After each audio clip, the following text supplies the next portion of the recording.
orang tua ini, yang pertama kita harapkan anak-anaknya itu sebagai pertimbangan dari orang tua ya untuk bisa membiarkan anak-anak untuk tatap muka seperti itu. Yang pertama tentu yang prioritas yang di atas 12 tahun yang sudah mendapatkan vaksinasi, kemudian dipastikan di seluruh keluarga juga sudah mendapatkan vaksinasi. Nah, kemudian di sekolah ya tempat si anak mendapatkan pendidikan juga diharapkan guru dan pegawai juga sudah divaksinasi.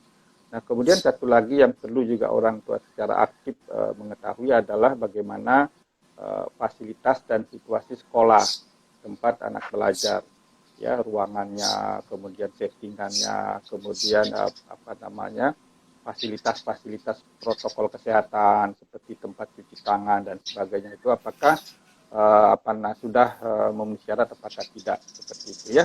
Nah, itulah beberapa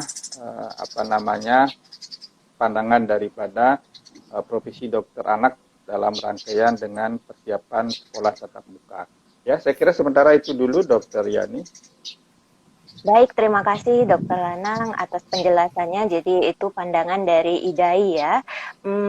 Kita akan beralih ke Mbak Retno ini.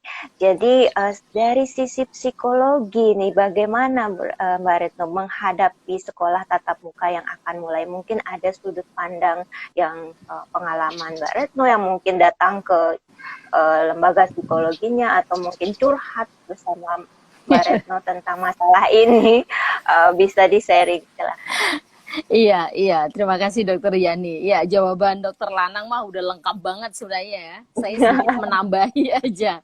Ya, beliau kan memang sudah sangat luas ya, dan IDAI sendiri memang juga selalu bekerja sama dengan HIMSI, Himpunan Psikologi Indonesia, dan kita juga sudah mengeluarkan beberapa seperti panduan gitu ya, untuk bahwa sekolah tatap muka ini memang satu hal yang menjadi tantangan ya setelah kondisi COVID ini gitu. Jadi memang tidak bisa kita remehkan, tetapi juga memang harus kita serius ya, karena ini berkaitan sama kesehatan anak-anak gitu ya. Sehingga memang kolaborasi, koordinasi gitu ya, maupun tadi melihat tadi kesiapan diri sekolah dan anak sendiri ini sangat penting sekali.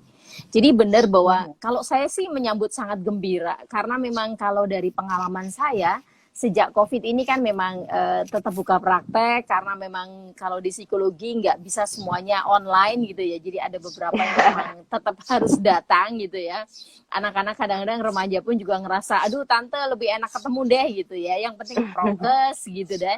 Kita lakukan semuanya sih sementara ini masih aman-aman saja gitu. Jadi mereka memang mengeluhkan karena kembali pada kebutuhan anak-anak.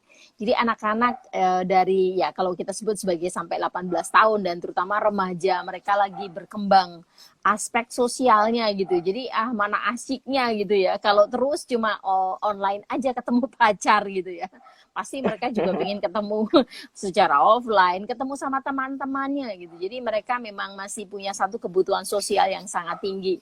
Dan kemudian ya stres ataupun memang gangguan belajar memang juga cukup meningkat. Memang kalau saya lihat sebenarnya mungkin tidak meningkat, tapi tersadarkan bahwa orang tua harus mendampingi anak-anak belajar, dan mereka kemudian jadi tahu seperti apa gaya belajar anak-anak mereka. Sehingga sepertinya kelihatan banget bahwa ada kasus-kasus gangguan kesulitan belajar, gangguan pemusatan perhatian, itu banyak yang cukup datang ke tempat praktek saya maupun ke rumah sakit Sanglah ya. Jadi mereka mengeluhkan, aduh ternyata susah ya Bu ya gitu ya, untuk menjadi seorang guru, nggak semudah itu gitu. Bahkan anak-anak kalau ditanya seperti apa ketika mama atau papa menjadi guru kamu di rumah gitu ya, dia bilang bahwa ternyata ya guruku tidak segala orang tuaku katanya ya.